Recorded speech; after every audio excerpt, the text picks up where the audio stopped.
জয়দা মনে হয় ছাদে বসেছে, যাই যে একটু বোকা বানাই। দাদা তুই এখানে কি করছিস রে? কিছু না রে, একটু এখানে বসে আছি। ও আচ্ছা, দাদা তুই একটা গেম খেলবি, যে জিতবে সে 200 টাকাটা পাবে। বাবা সকাল সকাল 200 টাকার অফার, এইটুকু বাচ্চাটা আমায় আর কি গেমে হারাবে? একে তো আমি এক মন তোরে হারিয়ে দেবো। কি রে দাদা খেলবি? হ্যাঁ হ্যাঁ খেলবো রে, কিন্তু গেমটা কি বল? দাঁড়া আমি একটু এসছি।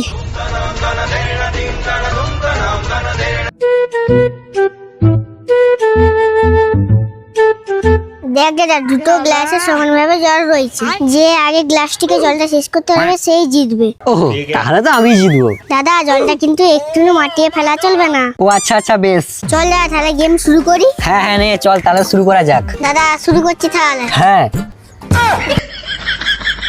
কি হলো, তোর গ্লাসের জল আমার গ্লাসে ঢালি কেন? দাদা এটাই তো আসল গেম, আমি তো গ্লাসের জল মাটিতে ফেলিনি, আর আমার গ্লাসের জলও আগে শেষ, তাই এই গেমেতে আমিই জিতলাম, তাই এই 200 টাকাটা আমিই নিয়ে গেলাম।